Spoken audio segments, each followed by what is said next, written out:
man. What else was in general? I know I flung some stuff in the group chat. Something more recent actually. Like, go on. And it kind of goes back into creative industries, movies. Yeah. News came out that AmlAmeen, he is set to play Martin Luther King in a new Netflix movie. Give it back. Give it back. So there's obviously the talks where Americans are gonna be up in arms again about Black British actors stealing their roles. I mean, he didn't steal anything. He earned the role. Yeah. What are we saying? What's the general consensus here? Are we saying that they are right and we should turn down the roles if, because we're not necessarily cool? If I'm on petty Black Brit vibes, screw them, because the ADOS community was talking and wicked on Clubhouse, and they're still atting us in our YouTube comments from that video when we spoke with Sebi at the time. But if I'm being sensible, I can understand, because they've not even said anything yet. We're just preempting them saying stuff. Yeah, because they've been saying it about the guy that's playing. What's the guy in BMF? The guy that was in Blue Star. I've forgotten his name, but he's playing a Lamar character. Yeah, and he's dating Cash Doll's character. Yeah. Which is cool, whatever. But this is a seminal. This is like a Black American icon, Martin Luther King. So I can understand why someone would be upset. Same with Fred Hampton. I can understand, but it is acting. And the guy in Selma that played Martin Luther King, he's British as well. So and can I just say, like, Meryl Streep played, what's her name, Margaret Thatcher. Yeah. Like, she's an American. No, she was playing a British icon. What's Meryl his name? Streep is Daniel the goat, Day-Lewis played Abraham Lincoln. Yeah. Like. So are you saying we need to be on par with the whites? No, I'm just saying I think I understand that, Black American history is special. All history is important, but I'm not trying, this is not an all lives matter thing at all. But I do think there is the element of bringing it back to, like, it is about acting. Yeah. And there are a lot of stories in different forms about Martin Luther King. Yeah. Anyway. And very true. And the thing is, initially I was like, oh shit, this is gonna cause another, sometimes, like, let's not say yes to everything. But I was like, actually, as an actor, if there's a role that I'm interested in, I should have every right to go. It's my creative license to do so as an actor. And if I've been casted, then I was the best out of the bunch. I've done that. This is got to learn the accent. You've got to learn the accent, dialect. Man. Like, the whole mannerisms of this, this iconic figure globally. Yeah. Do you know what I'm saying? Like, so it's like, I don't necessarily have to be American to do this. Like, I'm an actor, and actors go for roles, and it's literally who is the best suited for the role. Yeah. Because I think this. Go on, Chris. Sorry. I was gonna say, he's also lived the Black experience. It's not like you've got a white person. I mean, that would be Brady, but like, didn't Scarlett Tom Hardy Johansson that play Martin Luther King? Okay. Didn't you have, like, Scarlett Johansson played a Japanese character? That's crazy. Yeah. But in this instance, this person is still Black. Their lives would have been affected, in not necessarily as directly as an American person, but as a Black person, their life would have been influenced by all of the stuff that happened. So it's not that far-fetched. Like, Is it still is slightly? I understand the premise, but it's still a different experience. Like, growing up in America, maybe having a dad or an uncle that might have marched with Martin Luther King, or certain stories directly. It is different, obviously. I don't think there's one. Like, can you execute that into a movie? No. The common denominator here is that, like, can he kill the role? And if he does, absolutely, that's fine. I'm with you on that. So we're on the same page. But it's just like kind of breaking down the conversation a bit more. I do see that other side. Like I said, as long as they don't diss, man. If they're dissing, man, I close rank. I'm on agenda time. Fuck you lot, take the role. Because it is what it is. Because what are they going to do over here? What are we going to wait for? Someone to play Trophy McDonald? Like, what are they giving us over here? Oh, that would be good. Like, what are we getting? I'm joking and being serious at the same time. What seminal role are you getting as a Black Brit over here? What are they waiting to give us? Right. And also, it's like, is that a production from Hollywood or specific, like a small Black Hollywood production? If it's a Black Hollywood production, maybe I'm a little bit like, you know what? You should give it to an up and coming actor from your scene in America. But if this is just like a big Hollywood production and that's something that's going to go worldwide and that, if he's the best person for the role, then go for it. Well, it's going to premiere on Netflix. Come on, man. So, and it's just like he's having a decent run right now. He's got a Christmas film coming out. Film coming out. It seems like a nice Black British Christmas movie, which I haven't seen before. They showed a lot of it in the trailer though. They told us a lot of stuff in the trailer. I mean, like they do that with a lot of the Christmas lovey because you kind of know what you're gonna get in a Christmas movie. It's just nice to have one in it. You know, it's good to see. You know, I just saw that conversation. I was like, oh, Spike Lee's gonna have another fit. I think we kind of maybe it's okay. Echo chamber. We started it by saying, oh, they're gonna say wait for them to say something first.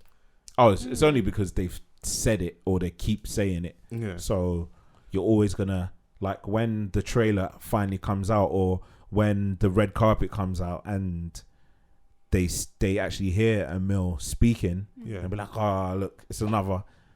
But speak to your directors, your people writing these things over there. Why is our talent consistently being picked? You have to speak to them directly. Speaking to us as an audience does nothing, in my opinion. True, speak to them, because it isn't like, oh, we have a male over there writing this and he's starring in it.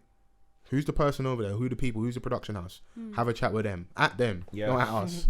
You know, because it's pointless. We just get back and we just do the back and forth and that, disrespect each other, and people don't admit stuff because we're doing agenda, which I get, because if you're cooking us Black Brits and that, then I'm not going to give you much wiggle room when it comes to the conversation, innit? So yeah, it's true. It's just the truth, isn't it? Everyone does agenda. We close rank, we get tribal. Yeah, and I'm happy to see those people because they were over here. How many, bro? We've had kidulthood, adulthood, brotherhood, something on the block, another hood, the hood's hood, attack the block, which was that was like sci-fi, don't it? To be honest, that was a good film. Yeah. John But I'm Boyega. saying it's like they're creating a second sequel? one. Yeah. If AmlAmeen had stayed here, my man's gonna be on the bill for 7 seasons. Like, what we doing here? But he was good on the bill. He was. I'm just saying, it's like people have aspirations. Hollywood is that's the Premier League when it comes to its acting thing, innit? Like, there's more interesting stories, like prime example. And there's a long history of a black infrastructure over there. You see black people, even though they've got their fight, like they'll tell you you'll get like award season and be like first black woman to win such and such award. So there's still like milestones and stuff that we've got to hit, but they've got a longer history of success. The thing is as well, like, shout outs to Emil, but I don't want to see another Martin Luther King movie. I'm with you, stop recreating the same shit. But that's where we're at with entertainment as a whole. Yeah. From music to film. I also think that there's this, and this is just my opinion. I feel like sometimes is that camera still going, Chris? It's easier to sell black pain and black trauma as a way of getting people in. Maybe I should elaborate a little bit more. If there's a sad story where a black person has gone through this pain, this pain, and this pain, Hollywood grab onto it because they feel like, this is a good story. It's how they viewed us historically. It's how exactly. So again, Martin Luther King, this person that did all of this stuff and then obviously passed away. Oh, how can we tell his story? Murdered. Sorry. How can we tell his story in a way where we could? It's a tried and tested method, because like I'm with Vans, there will be a series, there will be a documentary. Right now, if you just type in Martin Luther King into like your Prime, your Netflix, there's probably a lot of content already. If you type into YouTube, there's a lot of stuff on it already. But because of that history, so it's a combination of the black pain and trauma thing, but also they're not being as imaginative, in my opinion, as they should be at the minute with regards to film and entertainment. There's a lot of remakes, rehashes in general. So they know it's going to work, innit? It's an easy sell. Exactly, and I can understand, like, it could be a situation where, like, it's someone's personal project that they've just had their turn with the budget that they've always kind of wanted. How long did my man for Squid Game wait? Like 10 years? So this could be... No, but that's like original content. So, like, obviously there's a theory with what I'm saying. Like, in terms of that, a lot of, like, the new original shit, they're saying that, like, oh yeah, this has been in the making for, I don't know, 10 years, because no one believed them at the time, because everyone else is busy going for the quick buck and making things that we've already seen just with a modern twist. Take a bet on, like, you know, creative. Some of the stuff that we haven't seen before, and, you know, like, take a creative bet in going for them stories, because, like, that's exactly where Hollywood is going. But I feel like hold on, let me send this to Fols. Just like you said, they don't know how to deal with black stories unless it's attached to black pain. Like, the fact that it's so quiet, like, it's Black History Month, you haven't heard not one pim from these people. Everyone was doing like black squares last year and all the rest of it. And there was an article that I saw in The Economist, and the picture for the article was like American fried chicken has its origins in slavery, and hold on, I don't think you can see that. Like the pictures. Oh. And you know, you just think what, a fist and what? A piece of, I sent it to you, a piece of fried chicken in a fist. Yeah. Oh, that's chicken. And it's got like the shackles coming out, so they're trying to talk about that. This is literally the only thing that you could find to talk about in Black History Month, how fried chicken has its origins in slavery. You just think of all the things that you could have said, of all the things that you could have related to, but that's it's a right. horrible stereotype. They don't know how that to. White lady on her help didn't love the fried chicken. Changed their life. She wasn't cooking for her husband. It's factual. I watched the film. Did you watch the film? You lot didn't watch the film, then. What film is this? The Help. Oh yeah. But I don't remember this though. Yeah, I remember that. The white lady wasn't able. My man knew after, like, it's like he knew when he found out. It's like, I knew this wasn't you, because the black maid that was in the house showed her how to make fried chicken with the Crisco. Oh and yes, that I remember. changed her life. It's similar to the Jack Daniel's story. Yeah. They've come out after 125 years admitting that it was a stolen recipe from a slave, and now that family's built generational wealth and a brand that we love, and of like, bro, I remember my first time getting raving. I just knew that was the thing to order JD and Coke. Yeah. Bro, like from when a company has existed for 125 years, it says something. Yeah, and it was stolen. So, you know, yeah, it's mad. Yeah, but like going back to, taking roles, I think it's just like the British actors are working right now and they're showcasing the skills that the American actors may not have. They may not be as classically trained as some of the actors from here. Maybe I've heard that argument a lot. Like, it's not like there's still a lot of, like, it's not something we're dominating over. There's just that a lot of us are getting seminal roles. That's what it is. So they're standing out a lot more. Yeah, because when you now we got an Academy Award winner in the fold. Yeah, it's true. Yeah, and then when you find out also, like, a lot of people that we've watched over the years. What's my man? Is it Delroy Lindo? He was in Five Bloods on Netflix. Yeah. Like, there's some people I found out later. That person's been working in America for a long time. Yeah, the person's English. It's like, yeah. Sometimes we just don't know. It's just that things happen, it gets blown up, and then there's been a bit of a trend. And like I said, my man, that's on BMF, so. But these actors know from over here, there's only so much you can do. All my brothers like. But they love Idris though. They don't mind him though. But he was incognito for a while. Yeah, they found out late. That's what it is. Well, they found out late, too late. In an era where, like, the internet wasn't as prevalent as it is now. So they'd already fell in love with him. They couldn't unlove him at that point. So, like, I think a lot of people here didn't know that he was British because I didn't. Everyone's first introduction was Stringer Bell in The Wire. It's so very true. Yeah, and not like we watch a lot of interviews and stuff at that time period. We watched that, and then it's only when he started speaking, like, oh, right, you're from here, and then that became a thing. Yeah. And then we kind of claimed it. So yeah, man. And then it was his career there that the BBC went, oh, now we'll give you a series. Yeah. It's like you have to go over there, do that for them to be like, have a whole career. Yeah, they're gonna come when Damson comes back. They're gonna give him all the series. Like, yeah, but on the Grapevine, I think he's a little bit upset that he's not being kind of received by the media enough over here. Well, but come and sit with the Black Dons as well, and come and sit with us lot. Yeah, I know you from the ends. And yeah, stuff, yeah. Because we celebrate you. Yeah. Simple as that. Simple as that. But we can go on to this segment of what we're watching. Yeah. Was there anything else I wanted to talk on? I mean, did you not see the thing with the Lokkum restaurant? No. The Turkish spot. All our blacks walked out after one of the staff was getting abused by other staff in the kitchen. I saw a little bit of it, but is what it is. Was the staff member black? Yeah, so they were being called a Kara or Kara, and Blackie and Darkie. So someone's walked in, seen one of the staff members crying, whatever. They've told them. They've gone back to obviously the manager.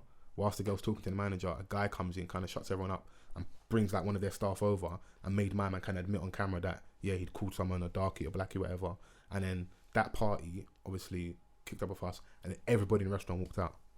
Love it. So obviously some people just didn't want to pay it anyway, but that's niggas. Oh, okay. Yeah.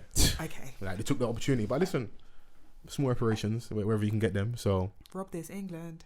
I'll just be interested to see if everyone sticks to it now. We don't go to that space, innit? Is it like a bougie restaurant? I've never heard of a restaurant. I don't know if they are. That's not important to me. But it's like if they the video the guy admitted that he said something inappropriate. So if people want to walk out. Take a cocktail with you, take your lamb chop, whatever. Go about your business. And something along the lines that happened to my friend actually. She was telling me today. She was just like, she was working, and she works. I won't bait up where she works, but she put all her business out there. It's to do with like security and stuff.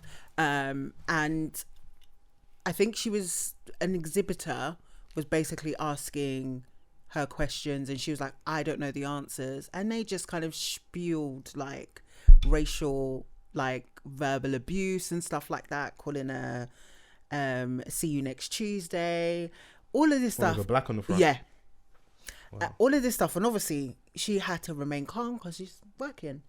In the end, she actually called the organisers of that particular event. So it was like what do they call it when they have people in one big massive hall and loads of people are selling their stuff? ACN. Huh? Okay, no.